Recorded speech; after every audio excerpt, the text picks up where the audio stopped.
are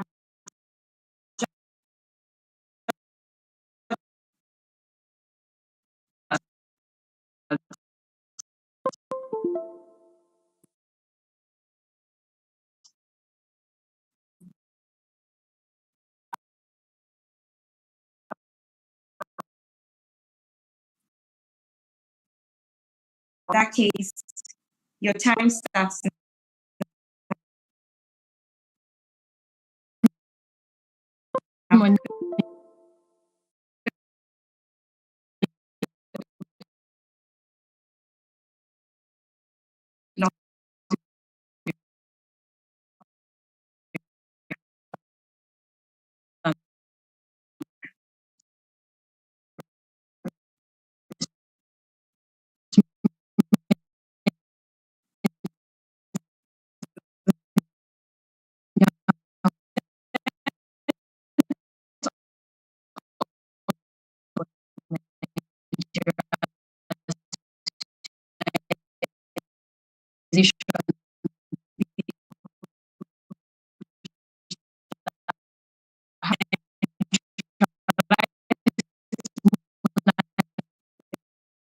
A lot of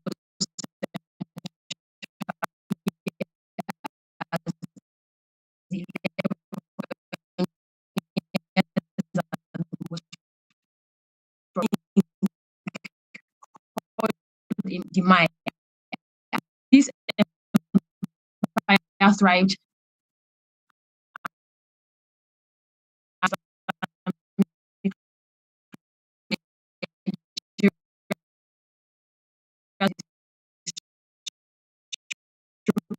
religious jihad led by and there were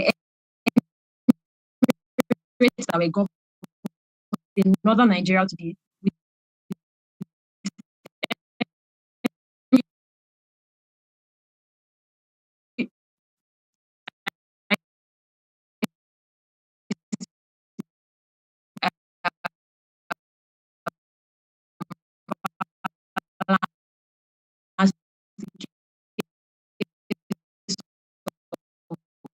And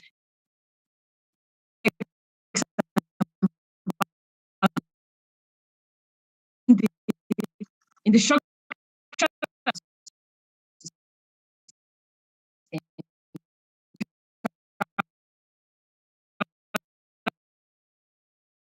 participated in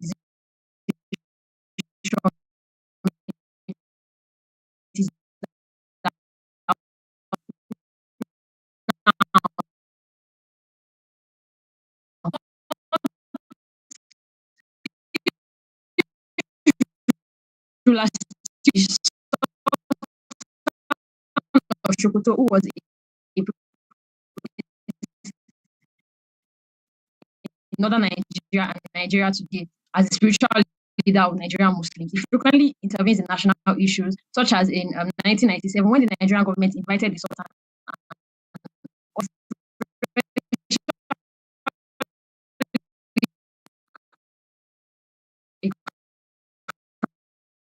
concerns about credit.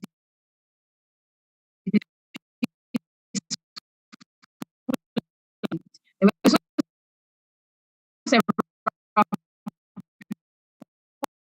forms of slavery that were actually practiced.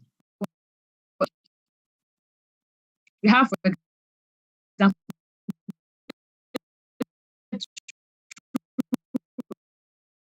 influence to facilitate slave capture and trade. We also have social age-based stratification. For example, more will have higher social status. And we also had gender-based stratification where there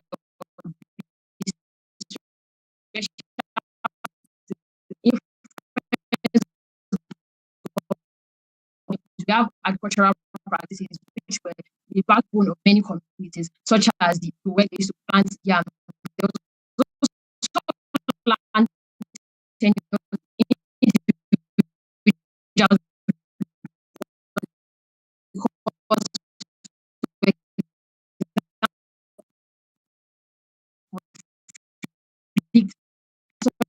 religious system, religion has also, for example, we had the colonial era, um, Yoruba Orisha tradition, the Igbo concept of Allah, and like, as well as specialists like and the 11th century, not Nigeria,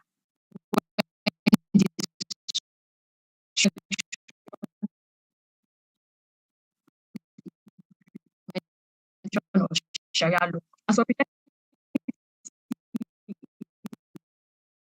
and the Christian missionaries actually opened educated elites that would later play important roles in nationalist systems. So in Nigeria today, politics in northern Nigeria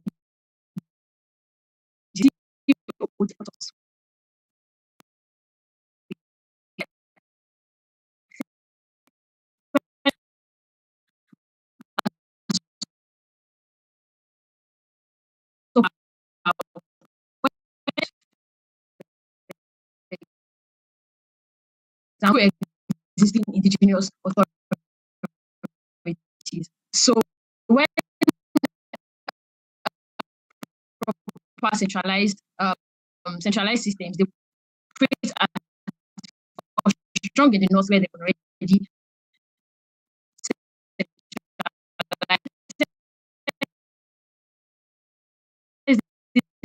there was a lot to contend with because of diversity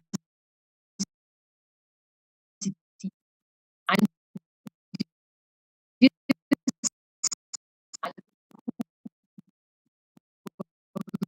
areas are actually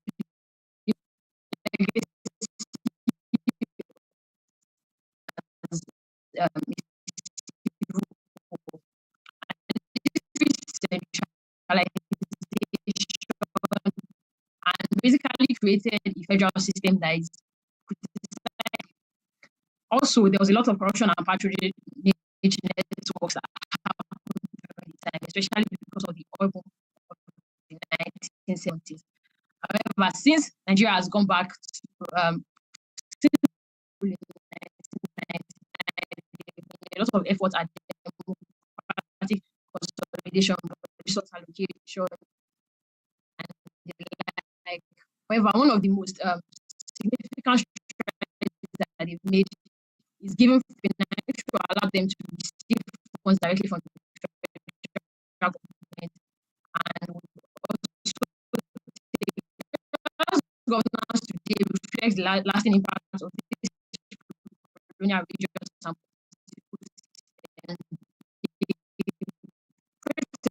of challenges for effective governance and national corruption and patronage networks and the like. And looking to the future, Nigeria must actually take progress and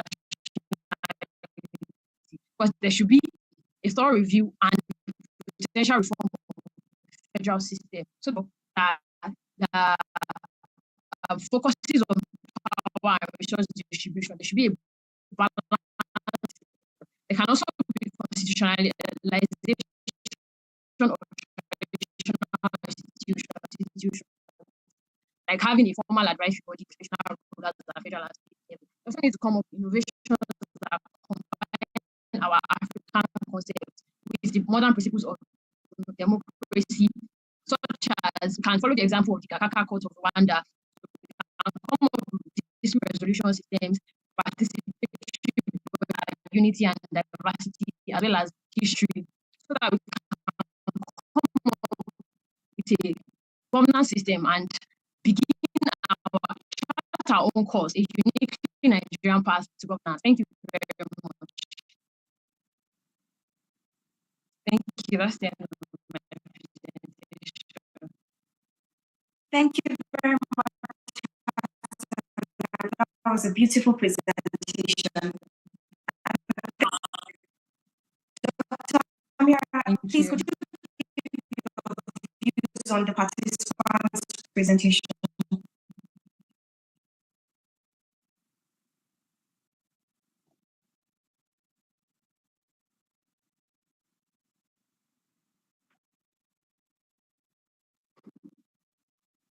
Dr. Amira, can you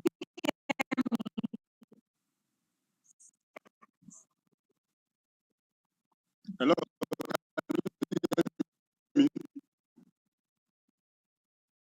Thank you for that wonderful presentation. Unfortunately, so I have a problem.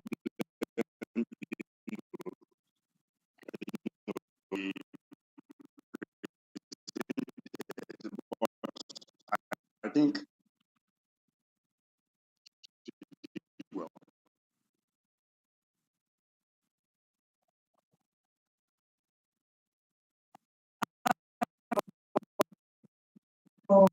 feed?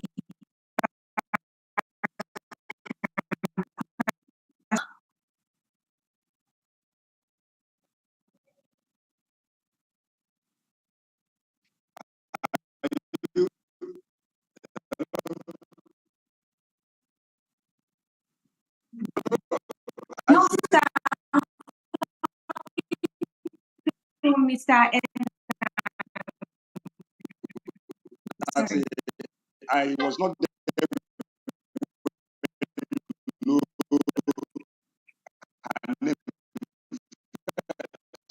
two questions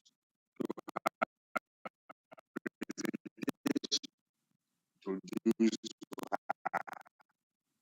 so as to enable me access. All right, sir. Okay, my name is Adibo Alisa. Apologies.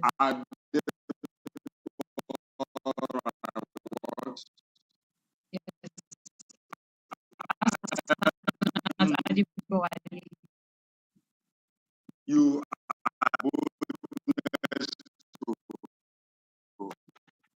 to present your paper, and most of the teachers are and had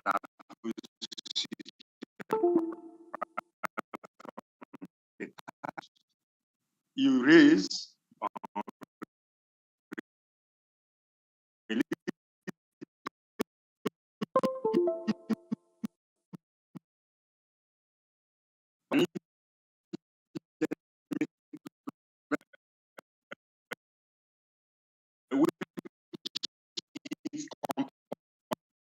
components.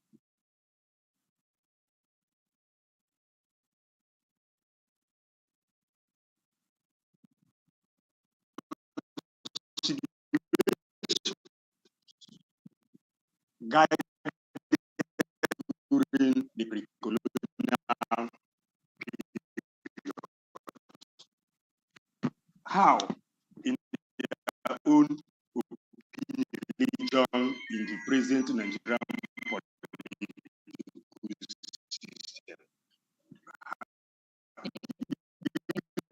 consider religion in 99 Constitution, Section 10, Section 1, Paragraph 8, statement or its components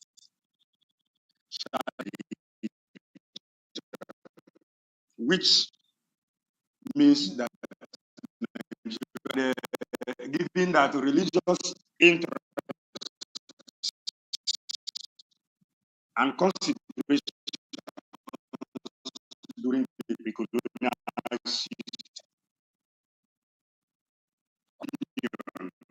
you consider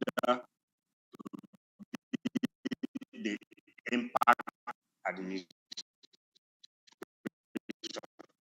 You consider it to be in terms of our social relations. I believe that there's actually two sides to it. For me, the first is that it's possible. So we have this informal system, this informal system, where the president should come from the so we alternate between that. So it's sort of Sharia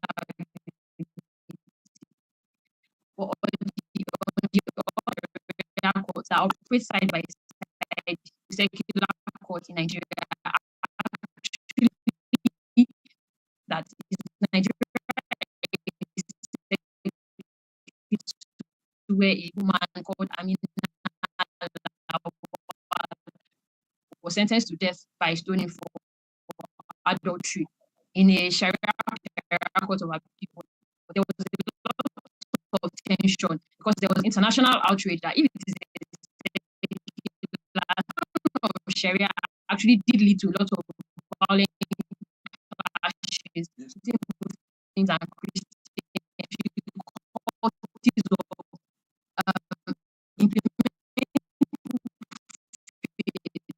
I would say that in my opinion, there should have predominantly some parts are predominantly Christian. There's a lot more downsides to it than there is.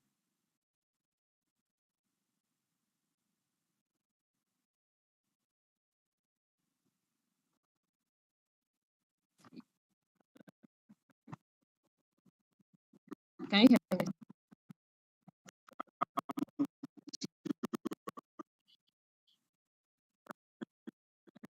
So much. You're welcome.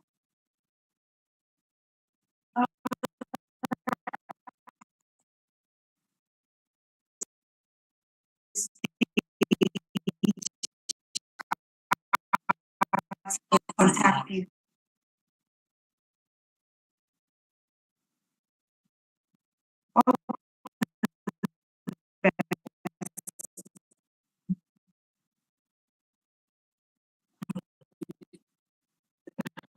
All right, good. To stick to the 5 minutes. Time.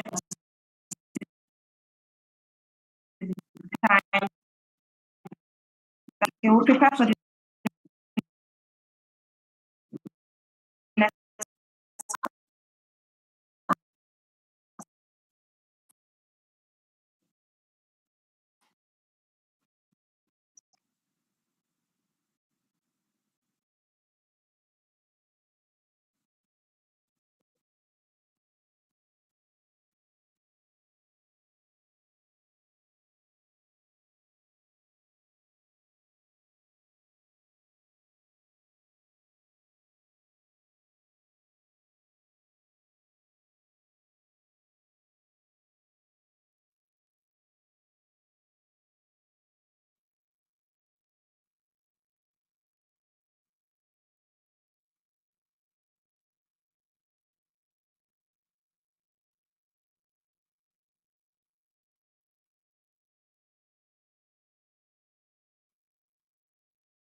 some features that are now that are present in our governing system today.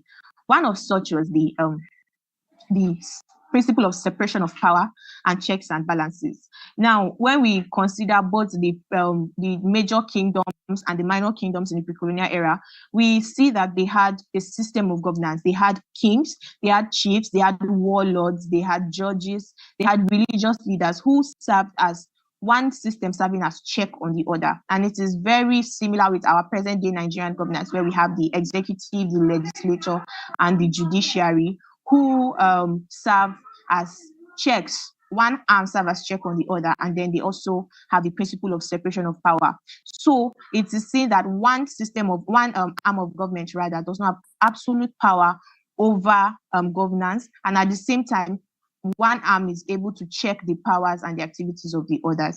So that trait from pre-colonial era was brought into, or has now raised its head in our present day governance. And then another feature then, the first feature I talked about can be said to be a positive feature of our governance system in Nigeria today. And then the second feature was gender discrimination that I highlighted in my essay, was gender discrimination in governance. Now, in the pre-colonial era, we had most leaders being male: the kings, the warlords, the religious leaders, the judges, the alkalis, the onus, the gagos, they were all male. And women were relegated to domestic activities and domestic chores rather. And only few empires like the Oyo Empire had women in one or two leadership positions. Now, in our present day Nigeria system of governance, while efforts have been made towards ensuring that women are in governance, we still see that there is so much work to do. For instance, Nigeria has never produced a female president. So this can be said to be one of the few negative effects, or negative features rather, that was inherited from the pre-colonial era. Then I moved in my essay to talk about the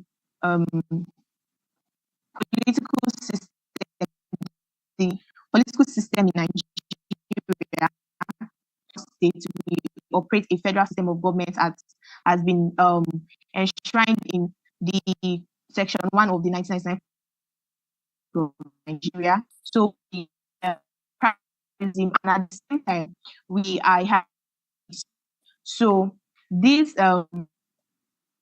is political system of governance that we are operating in Nigeria currently. And if we look at the impact on governance in Nigeria, we would have to examine some of the features of federalism and democracy. For instance, credible, free and fair election is a feature of democracy, right? And in my essay, I highlighted the fact that we can say that we have periodic elections in Nigeria, but it would be misleading to say that we have free and fair elections in Nigeria. And the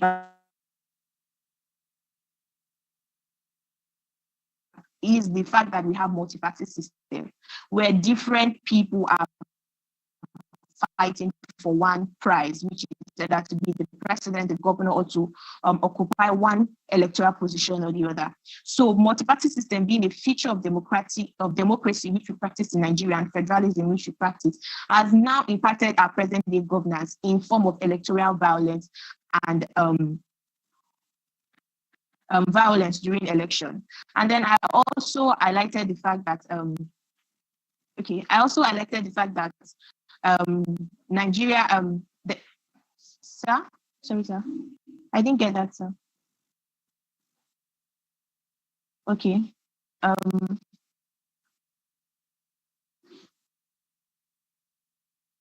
All right. Apart from the fact that, periodic, free and fair election, I also highlighted, like I said, I also highlighted the fact that Nigeria operates a multi-party system with a lot of registered political parties in Nigeria. Yes, sir.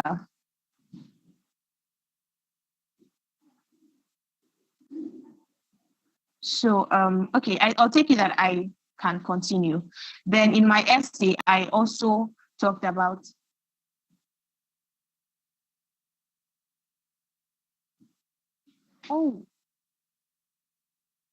Thank you, ma'am.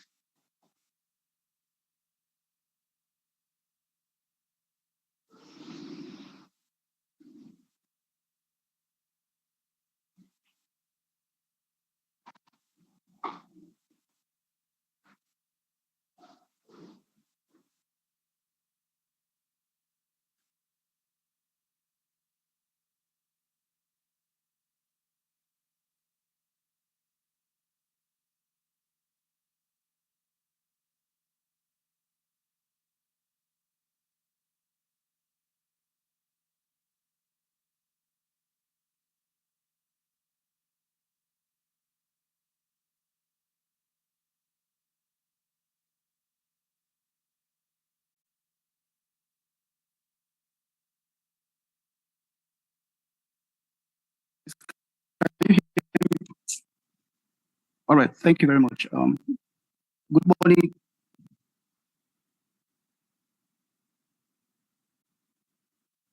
All right.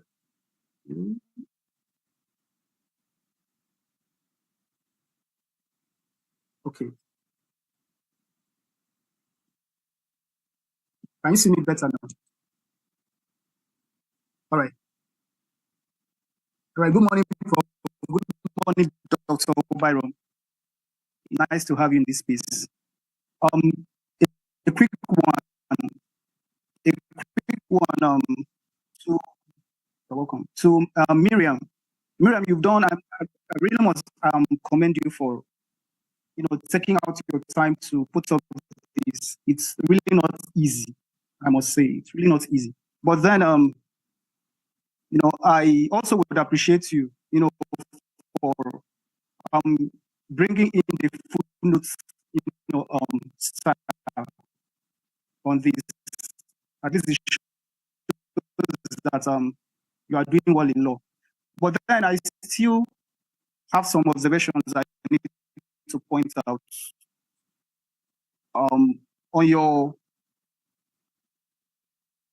your footnotes, your details are not complete, right? Your details are not. I can't see where I can where the works were.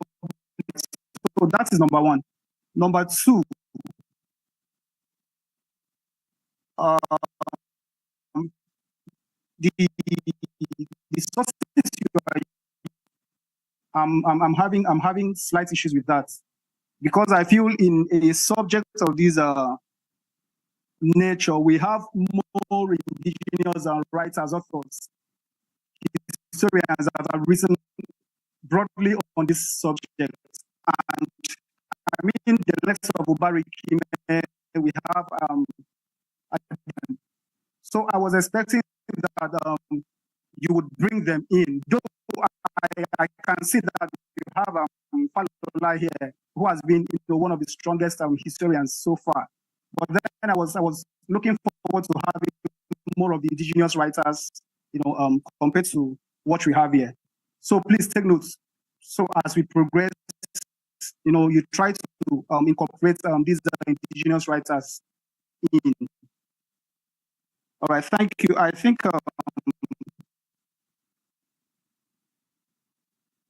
okay, that will be all for now.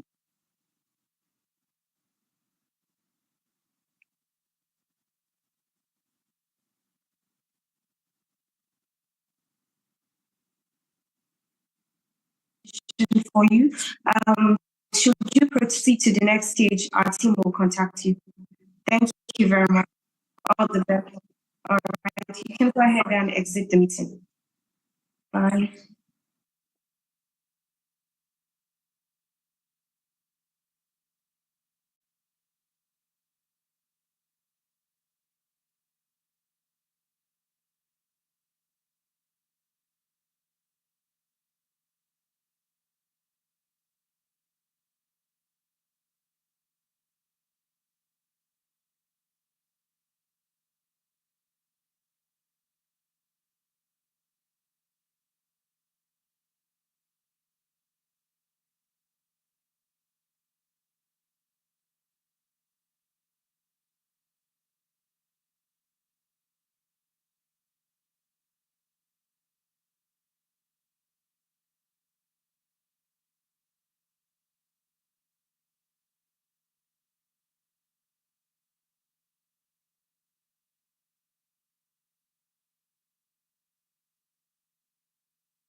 Good morning, Halima. Can you hear me?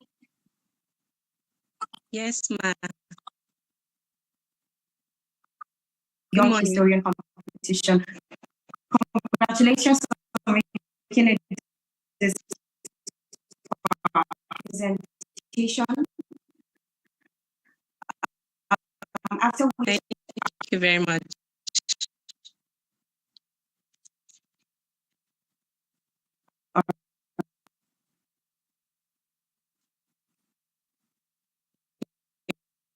Historian to inform of events. It is a living force that shapes our image. Halima. I'm a student of Usman Dan Fodio University, Sokoto, and today I'll be presenting on the topic, the pre-colonial, political, and religious systems in Nigeria and their influence on governance.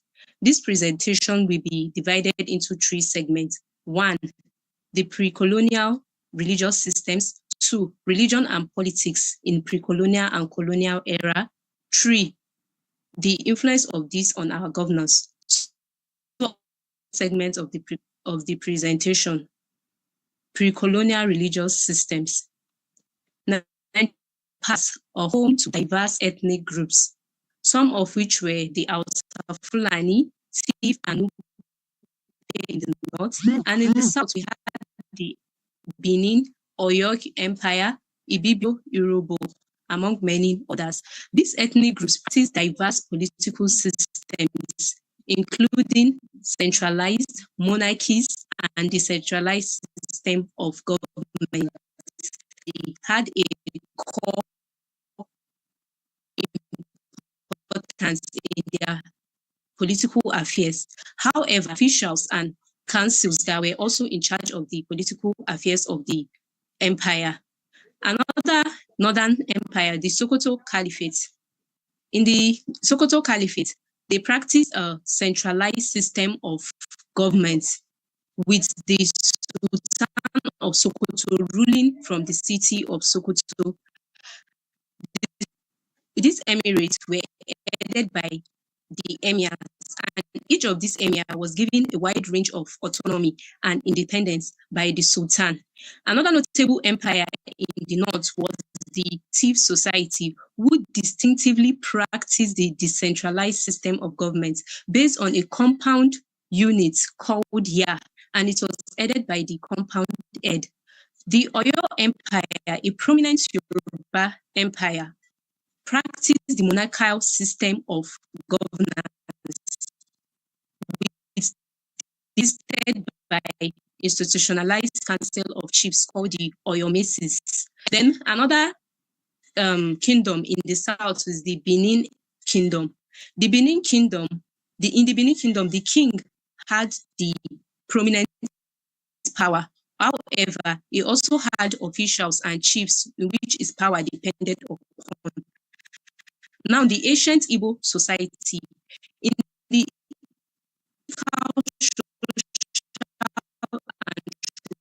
anthropologist Uchendu as an acephalous, stateless, and segmented society due to its decentralized system. Due to its decentralized and autonomous nature.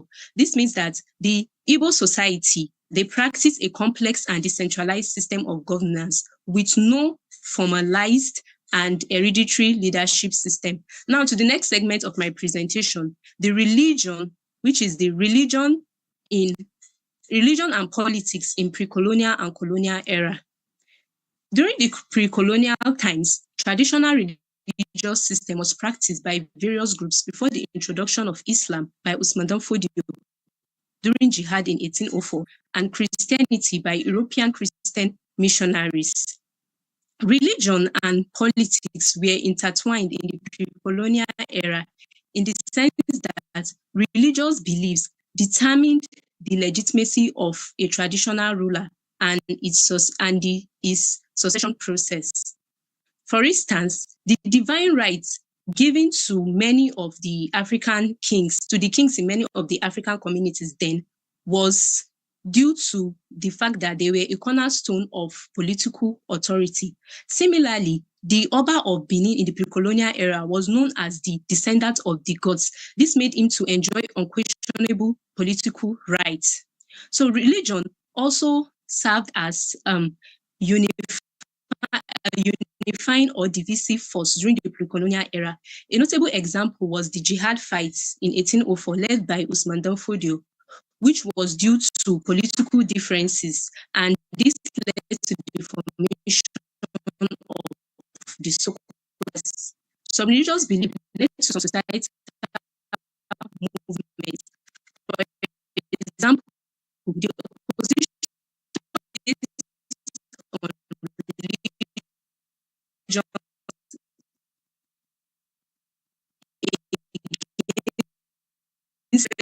still some political parties that were religious based, such as the Northern People's Congress, NPC, which was largely dominated by the Muslims, and the Action Group, which drew more support from the Christians. More so, the 1966 pogroms, which was the Northerners' attack against the Christian Igbo people, was also a part of religion differences, because the Northerners mobilized their people using religion to target the Igbo people, saying that they are threats to Islamic values. So I'll move to the next segment of my presentation, which is the influence of all this stated above, like the influence in our present, in our contemporary times. So in the pre-colonial era is still seen in contemporary times, based that the federal system of government that is practiced in Nigeria today is influenced due to the pre-colonial model. Also, traditional rulers and institutions still have a say in our politics today. We can see it when the Oni of Ife, in the just concluded election, the 2023 election, the Oni of Ife led other Obas to mobilize, he led other Obas to mobilize the president, our president now. And this shows that even these rulers, they still have impact in our politics up to today. So religion and politics in our present governance cannot just be overstated. Let us look at the works of Joseph Okwesu and Alegu Patrick in 2016. They stated that religion have an unarguably key role in Nigeria's election and electioneering process, social influence, and even employment. So this shows that religion is still having an impact in our day. Examples of, there are some traditional rulers such as the Emir of Kano, and even religious leaders such as Sultan of Sokoto also help in endorsement of candidates today. Let's to the 2015 and 2019 election. We only endorse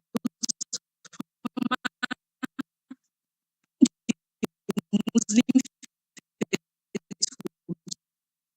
such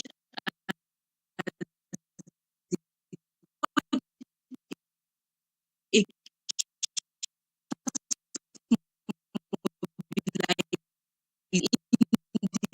just concluded election, how some churches, although it is a legal right to have a PVC, what I'm saying is that these churches made it like to vote for their endorsed candidates. I'll conclude by, if the way religion is now intertwined with our politics, it is why this present age we keep electing incompetent leaders, because instead of voting for a person that is full of integrity, honesty, and justice, we have allowed nepotism, tribalism, and religious sentiment to eat us up. In conclusion, the pre-colonial political and religious systems in Nigeria still affect governance today. So to create a more inclusive and effective governance systems, we should recognize and harness these traditional institutions while addressing their limitations. Thank you.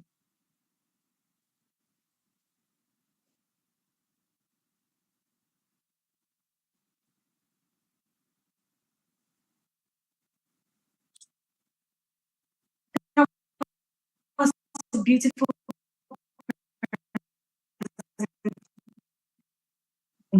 My name is Halima. Thank you. All right.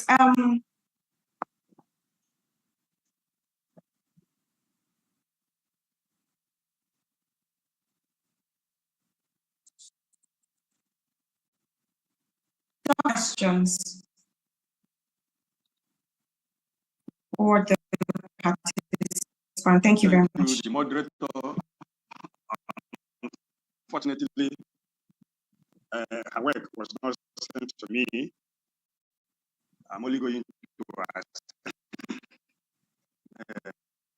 Having said that, I want to thank Halima for sticking to time, and I hope you can hear me. Yes, I can hear you, sir. Yeah, one of the things I found problem with trying to pronounce Alafin or in other things, because you That was what I was. and there were statements decentralize a political system, which that action group, as you mentioned, was not, of course, you said the action group drew more of Christian followers, and of course, you know that the leader of action group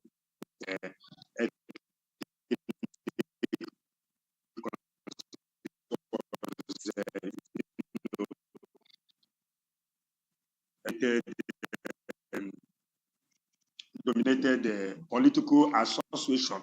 So those are the things you raised that didn't quite sink down well with me, which I know you will maybe in your next outing you will do a better work to look at that. As I said, I did not you based on your essay, but I am comfortable with the way you did your presentation. I thank you for that. Thank you. Thank you, Dr. Amiara. Dr. Oba, please, could you give your feedback based on the essay submitted? Thank you.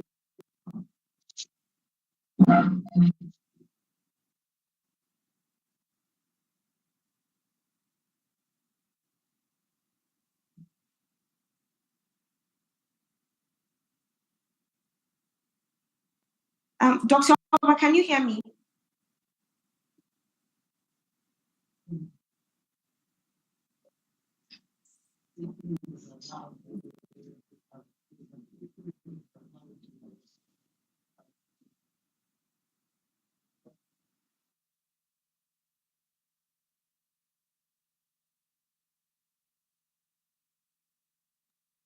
All right, sorry, Halima, probably she has network issues. So this brings us to the end of this stage of the competition for you. Should you proceed to the next stage, our team will contact you. Thank you very much, and all the best.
Can you hear me?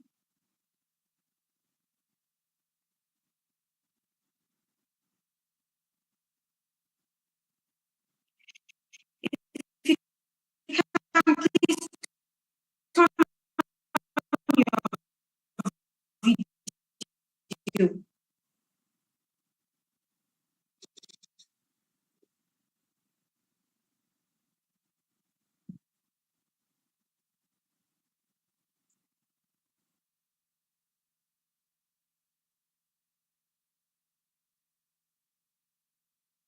Hello, Kamaruddin, can you hear me?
my name is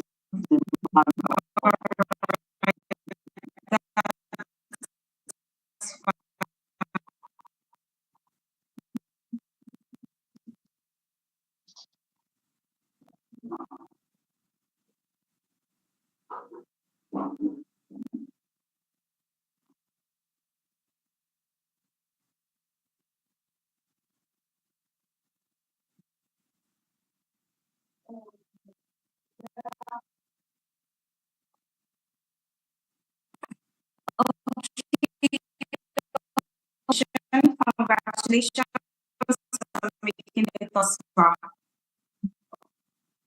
Thank you so much.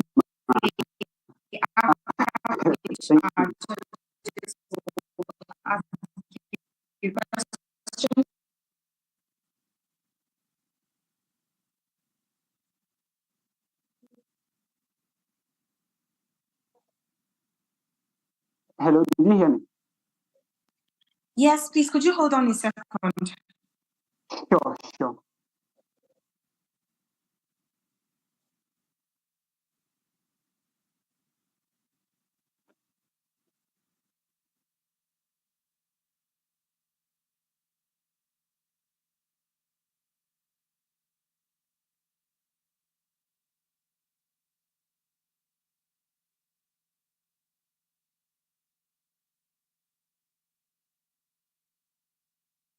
Defend you. And you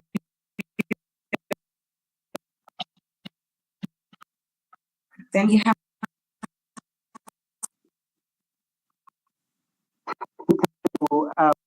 Ben Okri, in Nigeria, a famous Nigerian writer based in London. He said, and I quote, "To poison a nation, poison its stories. Permit me to add this. They don't know where they are headed to.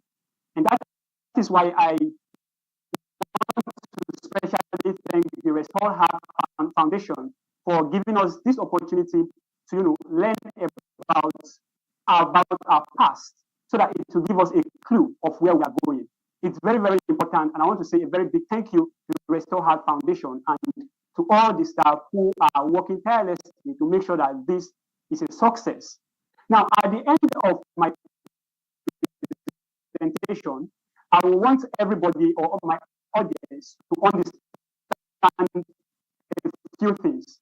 That is institutions, the colonial influence on the pre-colonial institutions, then the impact which the pre-colonial institutions are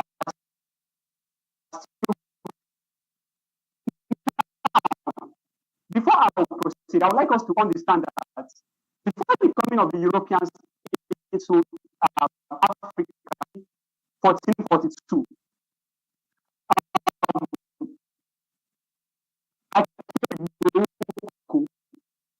and Ile-Ife in the west suggest that people have been living in this area since the 7th century.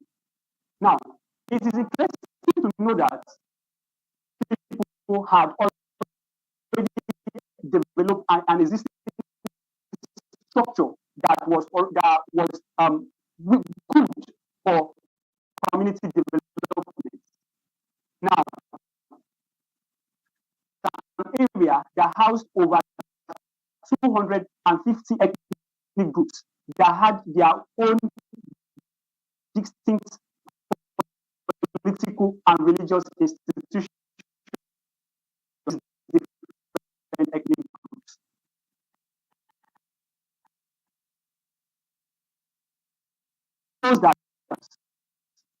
That is the Yorubas Southwest, for instance, with full checks and balances.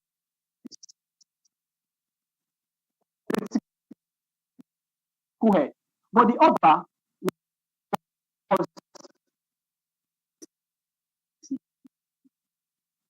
who acted as checks and balances on the other. left alone. As the cost of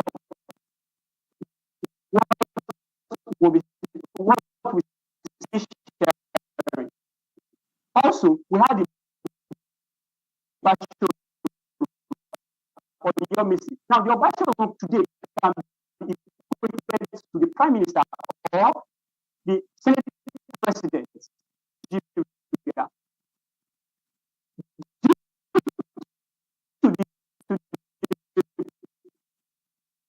Not centralized system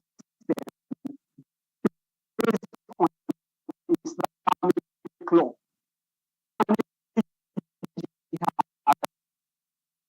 Easier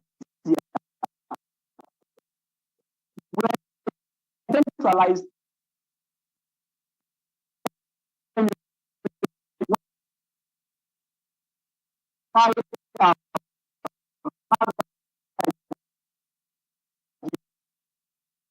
the of the Eastern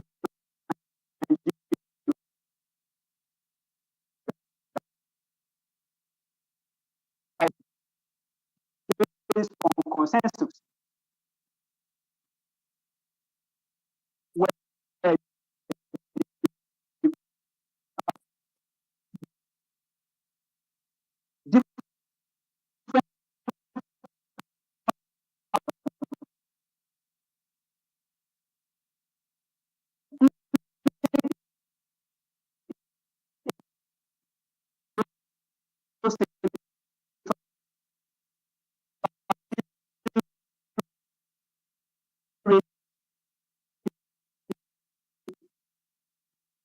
the Dibia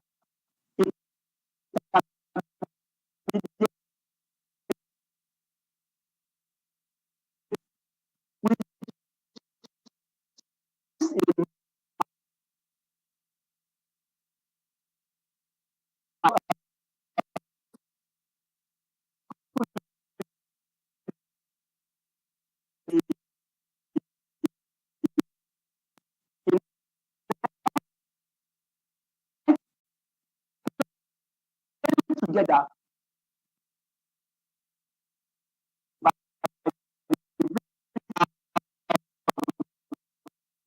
this religious and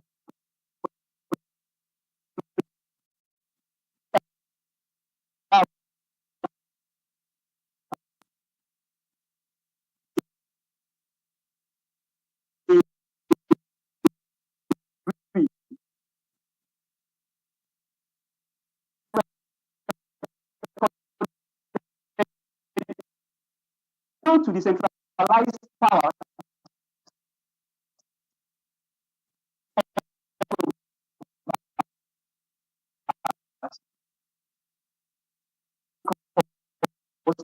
the other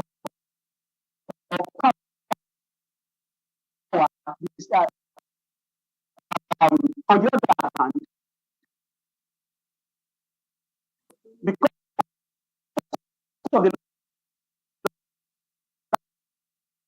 line of warrant chief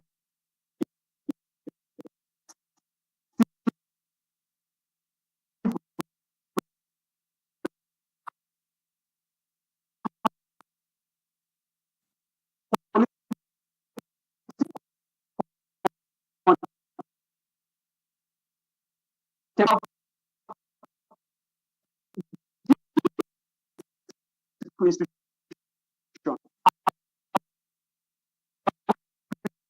the colonial institution, both political and religious, just simply means African traditional belief, the introduction of Christianity.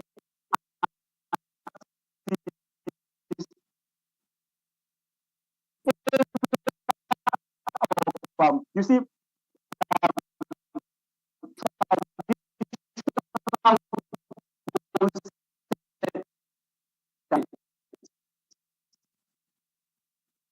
also,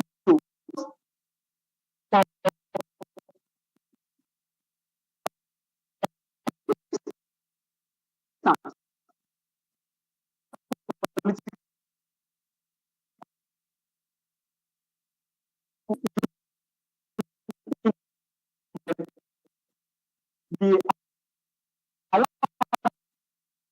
emir or the sultan of Sokoto powers.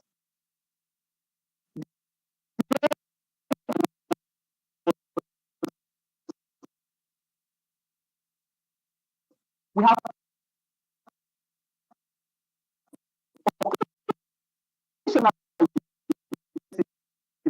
that is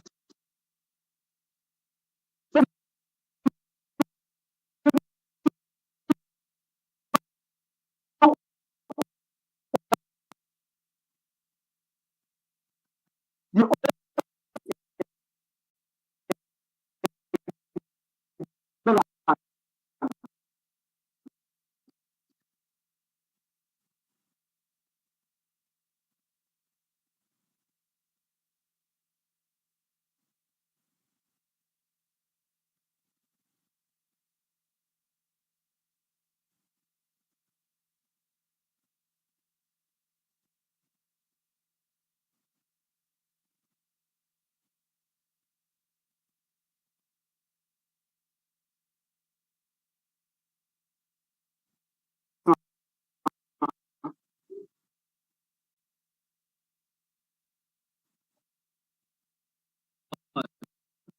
but I am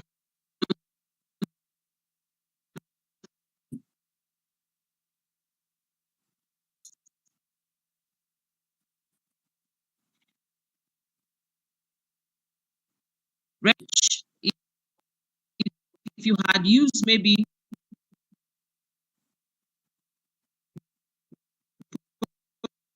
probably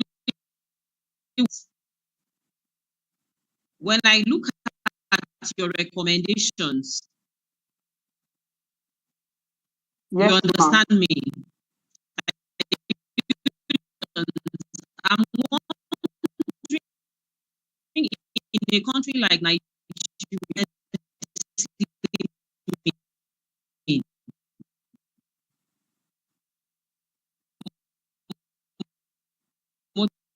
to the knowledge organized way.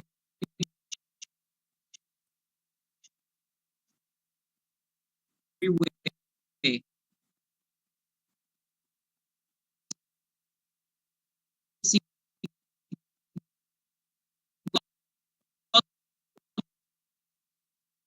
maybe you could answer So, to that.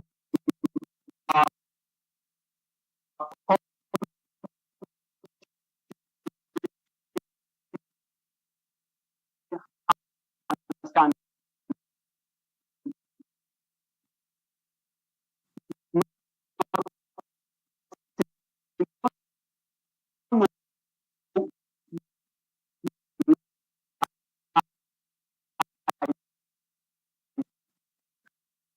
We will be able to stand up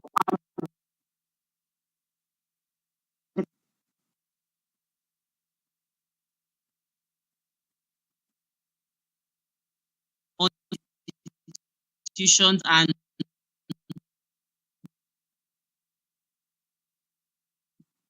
a lot of things. Your topic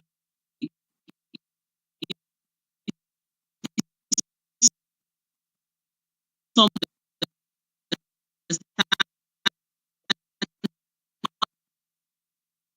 under that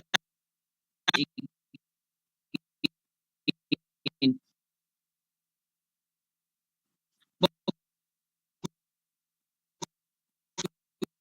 we need to investigate your topic more perspective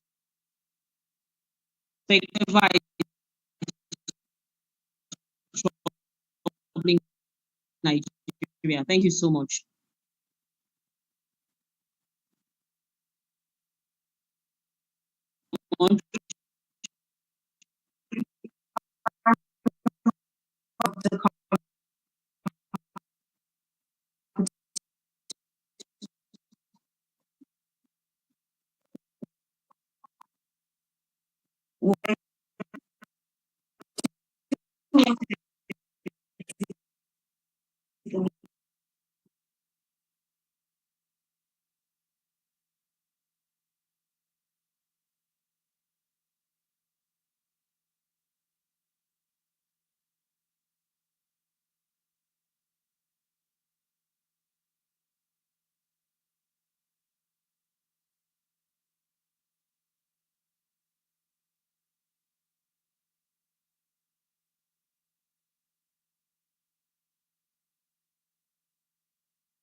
Welcome.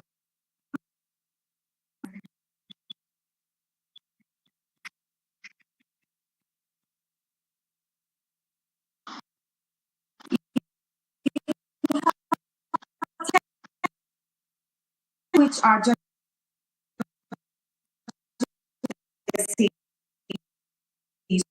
submitted.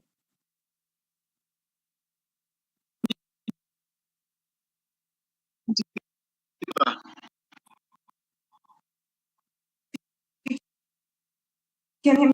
You have 10 minutes.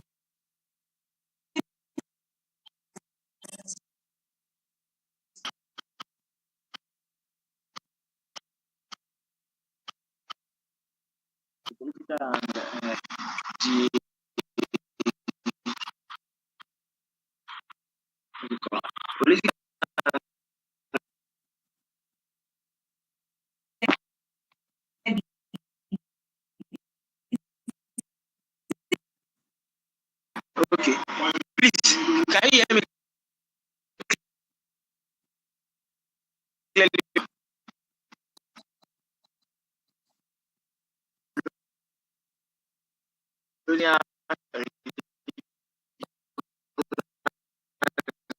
Nigeria cannot be unbiased. The region now known as Nigeria was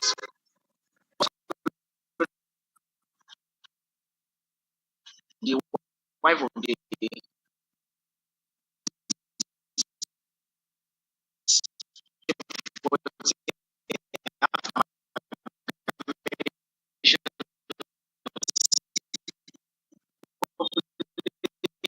of background comes different cultural from each other. But when they were amalgamated, different people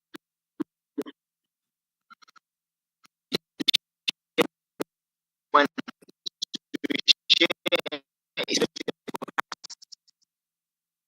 they are having different political and religious system impacted on is defining which the government.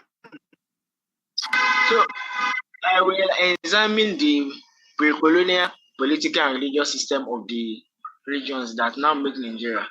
However, there are many ethnic groups that make Nigeria right now, but they are divided into three major groups, which are Hausa, Fulani, the Igbo, and the Yoruba. So, due to time constraints, I will limited my explanation to the three major groups, in which others are under the three major groups. Hausa, Fulani, the colonial system, religion, and political system. In the Hausa, Fulani political system, there are many characteristics that involve. One is the monarchy. The monarchy system is involved in having a monarch or a king, sort of. But in Hausa, it was called the Seriki, and in the Fulani, it is called Caliph. So after the Fulani, the house before, based on their history, they usually have a Seriki who is the absolute ruler of the kingdom or the city in which is being governed. Another aspect of the political system of the Hausa Fulani people is the emirate rule. So after 1904, they are led by take over some part of the Hausa, no, not entirely, because they are still like of Kanem Bono, which we are still under the maize rule. So the Fulani take over, so they established the caliphate system. Some people call it the emirate system, but it's actually the caliphate system. The caliph as the head, the caliph at the head of the administration, in which he now appoints emirs, or some people call the emirs governor. I can hear you clearly. Sorry to interrupt you, but please, can you position your camera well? We can barely see you. Okay, I can position it well, but it's just due to the because you said you are not hearing me. That's why I have to move this closer to me. Can you hear you? Can you see me clearly? Yes, I can see you now. Go ahead. I believe it's good like so. The emirs are like governors in which the caliph appointed to govern the terrorists or the Fasa states under the caliph system. So another characteristic of the Hausa Fulani pre-colonial system is the advisors. So the Hausa appoint council of advisors known as the Majalis or the people call it Majalis. So these are their advisors. They have the monarchy, the mice, the Seriki or the caliph on what to do. The caliphate system, they are known as council, Islamic cleric. So these are the people advising the caliph. Another characteristic is of the Hausa Fulani colonial system is decentralization. All their caliph and absolute say in the administration, but the appointed emirs who govern faster, and those faster states certain level of autonomy, although not entirely, but they have certain level. The emir in charge is involved in government and involved the state until he's later involved externally. That's when the caliph now come in to dictate what to do. So the religions, let me quickly move to the religion aspect of the pre-colonial Hausa Fulani. In the religion aspect, there is a dominant religion in the Hausa Fulani sphere since about before the 10th century, because the Hausa Fulani have a trade exchange between the Arab through the Sahara trade system. So Islam has been a major system and a dominant religion. So other religious characteristic of the Hausa Fulani, the colonial system, is the Sufism. Usman Dafodi, who led the Fulani Jihad,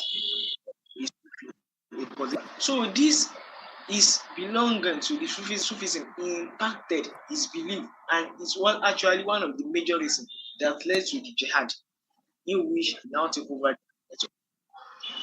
So moving to the Yoruba colonial political and religious system. The Yoruba, just like their political system, just like this, they have a monarchy system of government in which there is a king, which is called Oba in Yoruba land. So he is the head of the administration. He is the absolute ruler. Some people they call him Alashe Ikeji. So that's one of the characteristics. Another characteristic is also the councils of advisors, just like the Hausa political colonial system. You also have the council of advisors. They are called the Oyomis.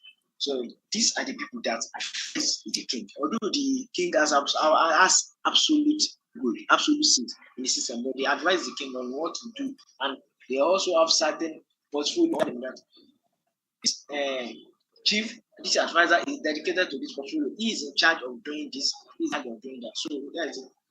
So another aspect of the colonial system of the Yoruba is decentralization. Although the Oba have the absolute rule, but in the territories under the Oba, in a large kingdom like the Oyo, they are also ballads. These ballads are involved in governing the region under them. That's what I also say. He says to dispute among his people. So we know to give them in the Yoruba colonial system. The religions in one different. Although they believe in oneness, that there is only a single absolute God, but the Ishas, as they call them, deities, they are the ones that the Yoruba sit at the intermediate, the Olodumare. The Yoruba worship them, and these deities can provide for them what they need. The Olodumare will occupied. There are very so much things for Olodumare to do. So these people, we shall serve as intermediary to extend their request. So say they need something that involves maybe they are going to war. So they worship Ogun. So Ogun serves as the god of war, god of iron, anything that involves violence. Ogun is involved. So he is seen as the one that will facilitate their victory if they are involved in something like war or hunting. So there is also Sopana, the god of Jesus. So when they are struck by epidemic, to help with the cure. So they believe he is in charge of things that involve disease and his cure. So another religion pre-colonial sacrifice is the Ifa. The Yoruba consulted Ifa. Ifa is believed to be like a know-all in Yoruba pre-colonial system. So they consulted Ifa on maybe the cause of their problem. They have a problem. They consult Ifa on the cause of it and the solution to that problem. So they believe Ifa will give the right answers to what is needed. Another thing is the sacred society. The Yoruba live in court, like a sacred society secret, which involves you having a secret allegiance to the people who are in the society. So these societies are also powerful and involved. They are involved in the governance of the Yoruba colonial empire. So such example of this sacred court is the Ogoni society. Even masculinity, there are some certain in Yoruba land that you have to have attained certain level of spirituality for you to be a membership. So these people who belong to the society can influence the governance and the ruling governance. So moving on to the Igbo pre-colonial system. The Igbo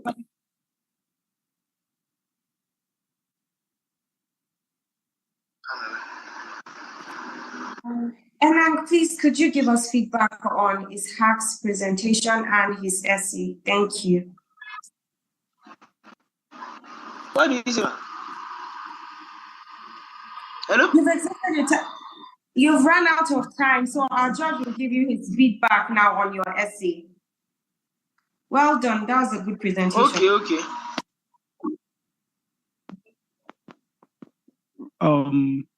Ishaq Yusuf, I hope you can hear me.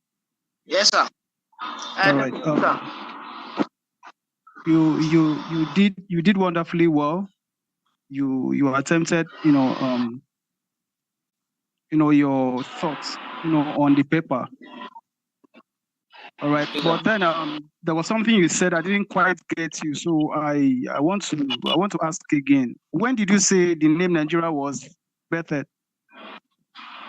It was by 1896 by Flower Shaw.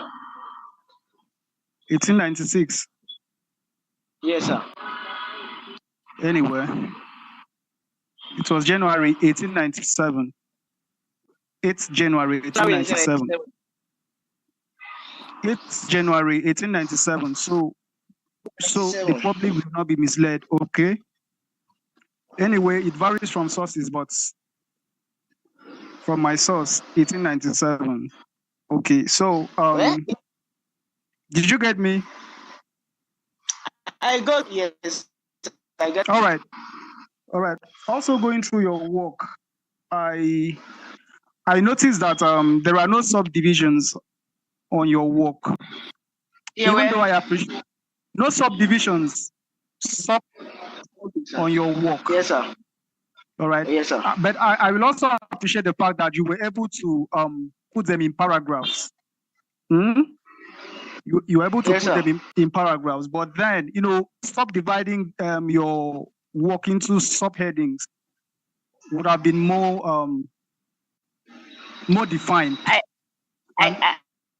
I did that. Did you get me? Yes, sir. But I thought I did that by after the introduction. I made sure to highlight and embolden the religion and custom of the Hausa system. All right, just take it from me.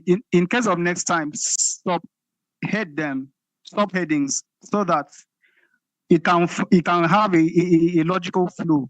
Do you understand? One can easily understand, the context in which you are, expounding on. Do you understand?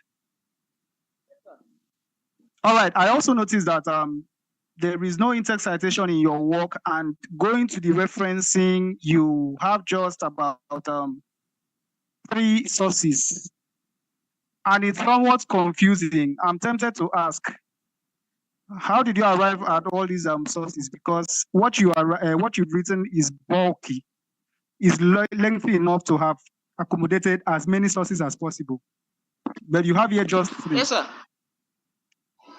When in my work, when I'm writing the introduction to the work, I think there is an citation, a citation there, where I put the test in which it said Nigeria from 250 years from the Nigeria Foreign Affairs website. So there's an citation I made it. So and also these sources I've actually mentioned, they were books. So these are books that treated the Nigerian pre-colonial system. So reading these books, there are like 3 or 4 references there. So I believe reading these books are more than enough to write what I've wrote. And from secondary school perspective, we are actually most of these things in secondary school, and in which we were just learning secondary school reference to what we are told. Just take this as a correction. In case of next time, define your documentation style. Know the exact documentation style you are to adopt and follow suit. All right. Include the in-text citation, so that someone like me, I would want to refer to every source. I want to learn a new thing. So I can easily, with the in-text citation, I can pick it up and then go to the corresponding referencing, pick the work up, and read through. Do you understand? Yes, sir. All right, thank you very much.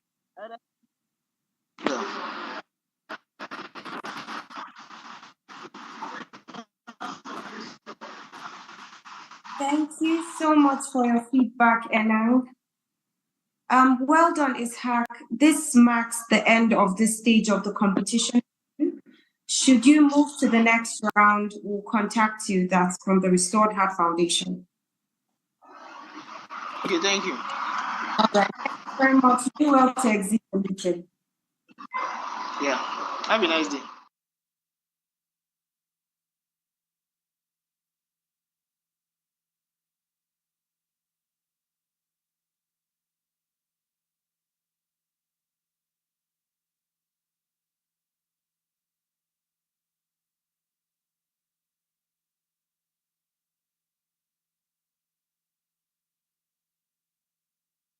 Distinguished members of the panel, I am Olugundudu Omololu Abraham, a 400-level student of the Faculty of Law, University of Ibadan.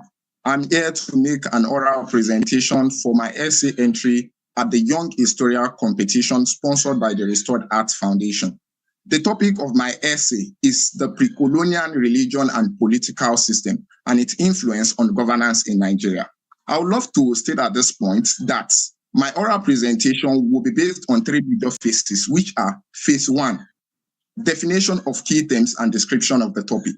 Phase 2, historical context of pre-colonial administration in Nigeria. And phase 3, the influence of the pre-colonial religion and political system on modern day governance.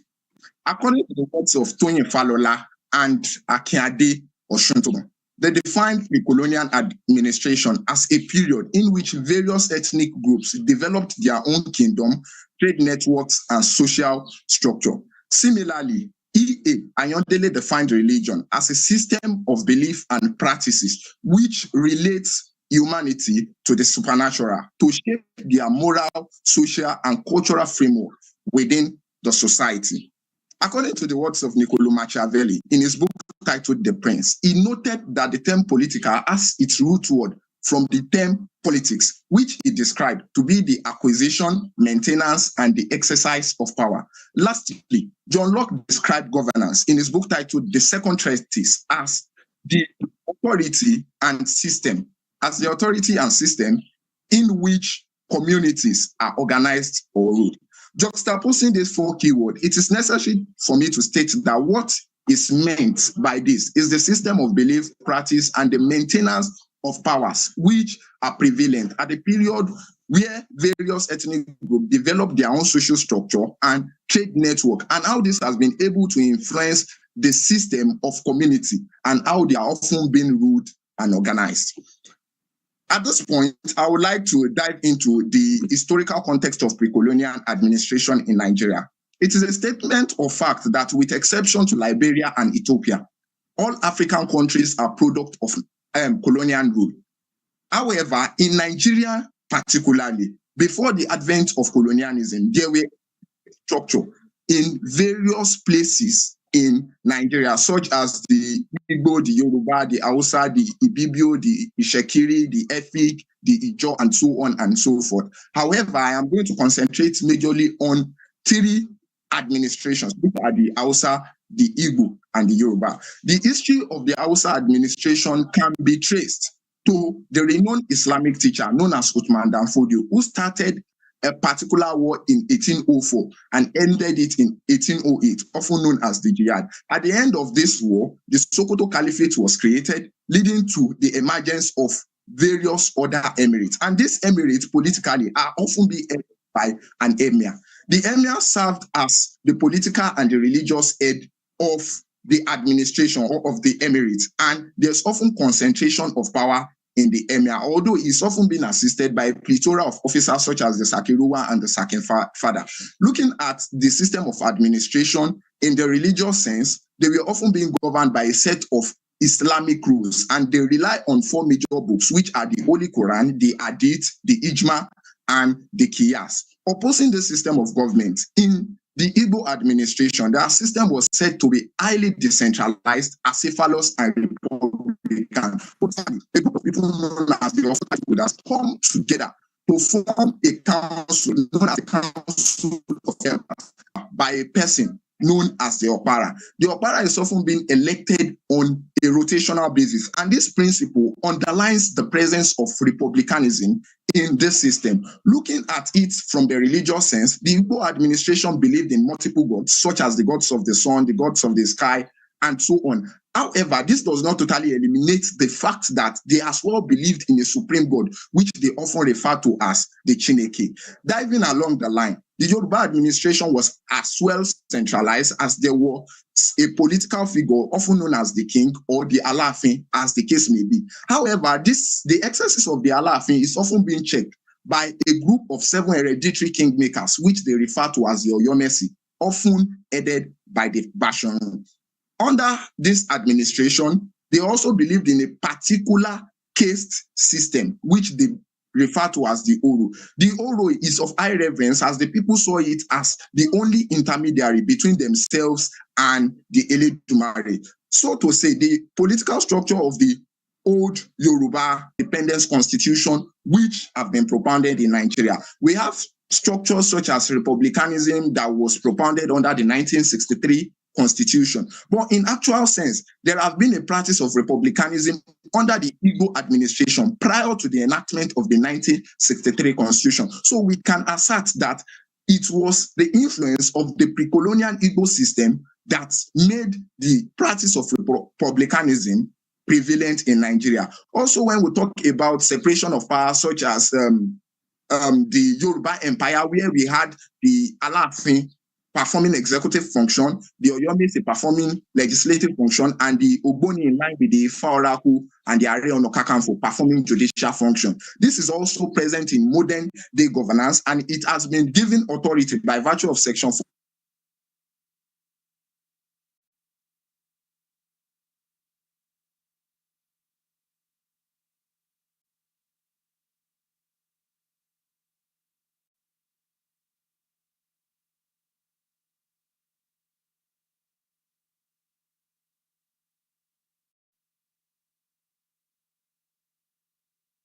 Hear you any longer.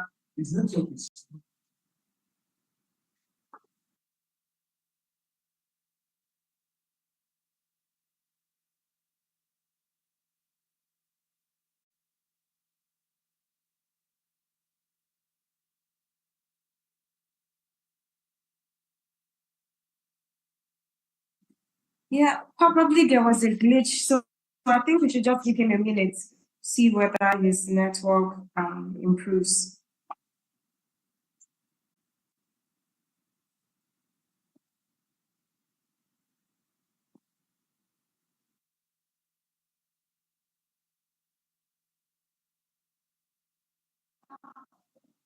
Sorry, I was knocked off, ma. So I am almost concluding. So in terms of religion, religion had close affinity. People had close affinity with religion under the Hausa colonial administration, and these have impacted modern day governance both positively and negatively. Currently, people pay more reverence to their religious leaders, even more than political office holders. And these days, religious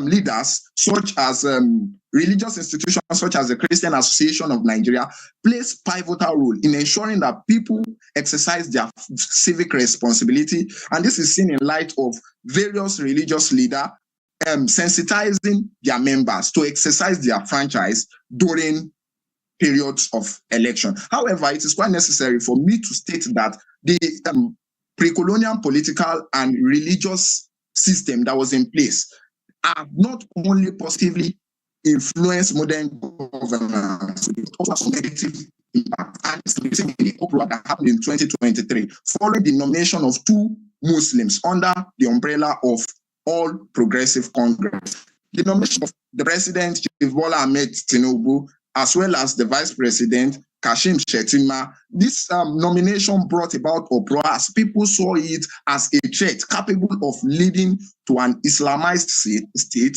or even tyranny. So, in conclusion, I will state that the influence of pre-colonial administration on modern governance contributed veritably to Nigerian governance and leadership. And it is advised that we should continue to imbibe the good political structure which have been put in place for us to have a better future in this country. Thank you, ma.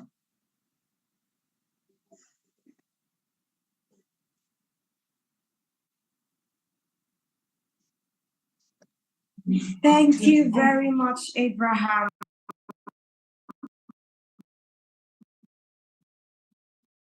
That was a way feedback and asking you questions based on your essay.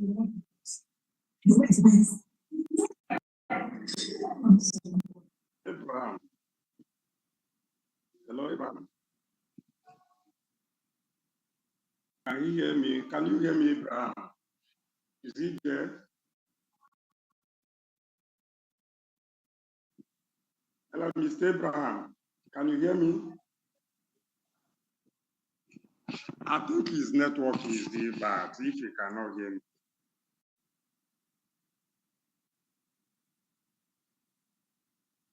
Okay. Yes, I can hear you. I can barely hear you, but I can manage with it, sir. Okay, thank you. Actually, when your network went off, I nearly cried because I was enjoying your presentation. You virtually captured all the issues about religion, and it was nice you presented that way. But I want to ask, with this wonderful presentation that you made, how will you tackle the issue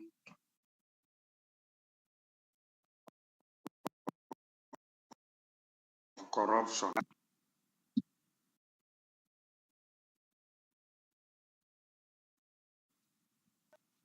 Yeah, I think I'm trying my best. Is it better now? Yes, sir. Okay, I said, first of all, I commended him for the wonderful presentation that he made. You know, with regard to our political system, the issue of religion.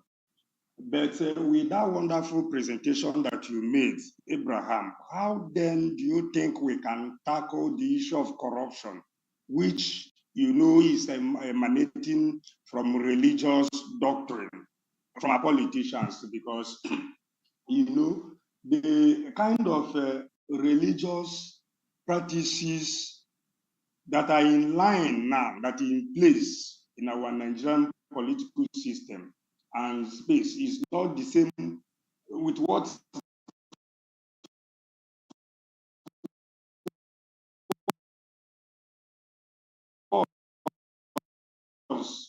somebody that is trusted with public, offices can be taken to the shrine, to the deities, to swear if we eventually commit a crime. But these days, politicians use Bible to take oath of office and go contrary to such oath they take. How then do you think that with these religious practices in place now, or with the instrument of religion, as you know, in the Nigerian political system, how do you think it is possible to tackle the issue of corruption in Nigerian political system? Thank you very much, sir. Just you have said, corruption has chewed deep into the Nigerian system, and this has been influenced by both the political and the religious contributions. But then, I believe that in Nigeria currently, we have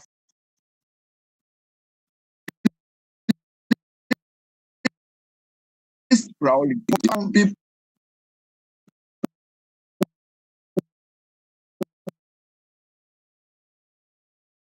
who believe in it, and with this, they feel they can often do things and go up free with it. But there is one remedy to how we can combat corruption in Nigeria, and that is gearing the spirit of nationalism. Until we begin to see ourselves in position of suffering for the harm in which we create, then we will begin to have a sense that once we embed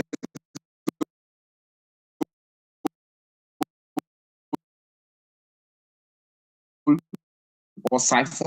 I was going through my Instagram page and I saw a protest where a police shot a student, and the next thing that happened was that people began to destroy government properties and all of that. I only saw one thing in that atmosphere. Although the police might have killed the student, but the fact destroying government properties is still an havoc on ourselves, because those properties will be replaced, and they will be replaced with our money. So in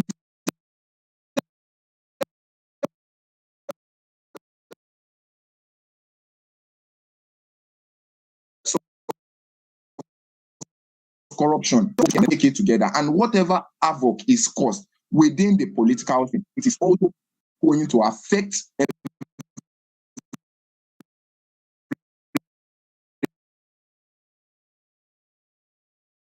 member of the corruption. So we should pay attention or work towards the spirit of nationalism than paying attention to the concept of religion in this country.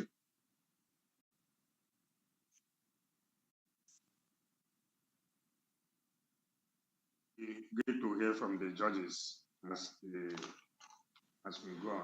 Thank you.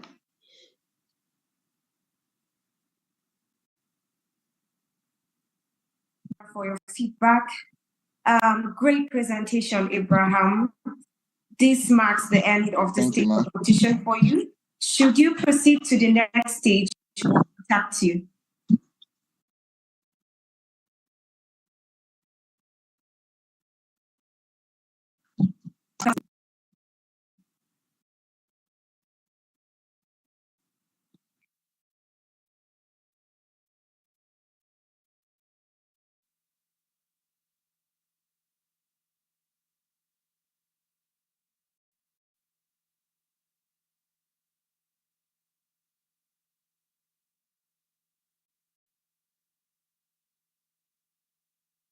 Afternoon, Ibrahim. Can you hear me?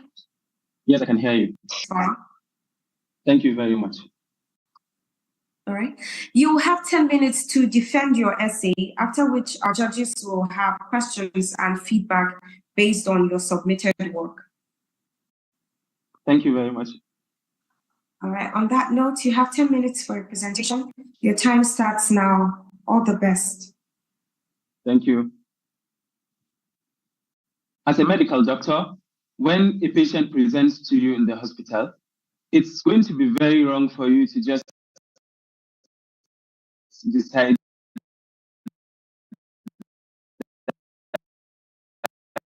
with him based on history.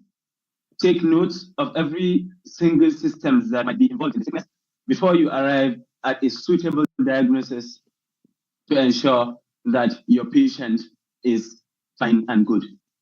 In the same vein, for us to be able to understand the problem that is up with Nigeria today, we have to go back in history to be able to understand what was done what was done during the pre-colonial times and even through the colonial times, and for us to be able to understand what is happening with Nigeria today. Before I begin, I would like to introduce myself. My name is Usman Abubakar Ibrahim from a medical student in Ahmadu Bello University, Zaria. My regards to the distinguished and erudite scholars who sit on the panel of judges, the audience, the organizers, and every single person that is on this platform. I am in Nigeria. My essay was classed under the following headings. I have my abstract introduction, then the description of the pre-colonial political system, the description of the pre-colonial religious system. Then I now brought about the influence these systems have on the pre-colonial and pre-colonial religious and pre-colonial political system. And finally, I had, before the finally, I had some case studies, and then there was the conclusion. Ladies and gentlemen, panel of judges, Nigeria is a very complex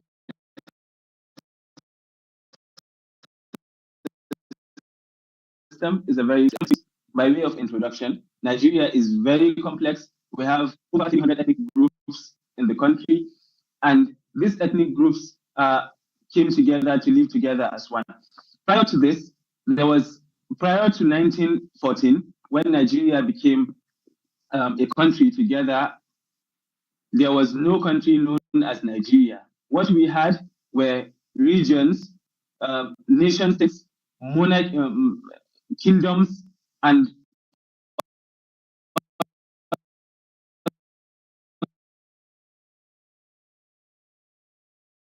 other entities, the colonial religious systems and the pre-colonial political systems, did in fact influence and are still influencing the Nigerian governance system in both positive and negative ways.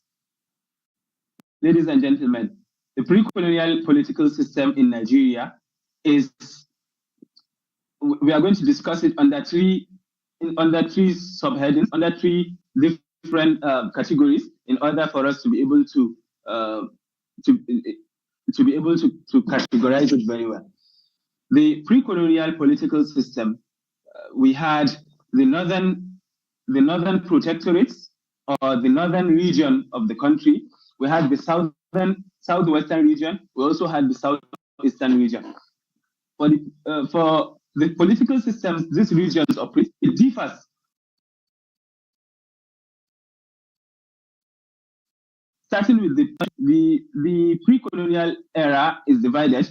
We had the region at the time before the jihad of Shehu Usman Danfodio of 1804.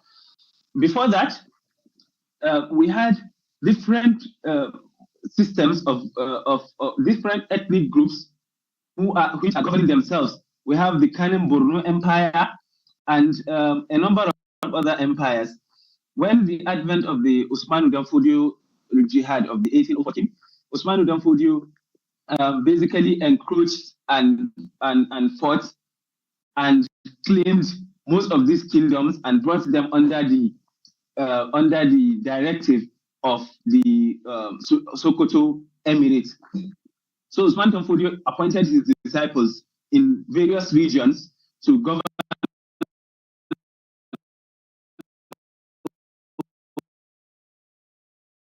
over this region as governors, reporting to the Sultan of Sokoto, who is the supreme leader, who was the Usman Danfodio in that time, and then it continued up to the present day. So this jihad of Usman Danfodio almost encroached into the southwestern region. However, the southwestern people, because they already had a political and religious system in place, they vehemently resisted by conniving with the Borgo Emirate, and they vehemently resisted, and that was why the Usman Danfodio jihad only had impact on the on the northern region of the country. It's also worthy of note to state that the centralized system of government that was practiced in the north was one of the reasons why it was very easy for the colonial masters when they came to get into the system, because they employed the indirect rule system, basically using the emirs to get to the people, tax collections and all of that. In the southwestern region, we had something like a centralized, more of a centralized system of government too. And quickly, of the country, it was totally not a centralized system of government. They had something like a council of elders, whereas each village is represented on the council, and there is no classism, known as egalitarian system. So everybody's opinion is equally taken into consideration. So this is something akin to the parliamentary system we have in the country. We practiced prior to the to Nigeria, when Nigeria got independence. So every single aspect is being represented. Every single family is being represented. Also, this can also be akin to the parliamentary system. It can be compared to the representative democracy we have right now, where we have the members of the National Assembly being elected from different regions of the country. Quickly, I am going to move on to the next subheading, which is the pre-colonial religious system. In the pre-colonial religious system, I will also like to subgroup my talk under three headings: the northern religious system, the southwestern religious system, and the southeastern religious system. In the northern religious system, the predominantly practiced religion prior to the advent of trade, trans-Saharan trade, was idolatry, idol worshipping, and other forms of traditional religion. However, Islam entered into the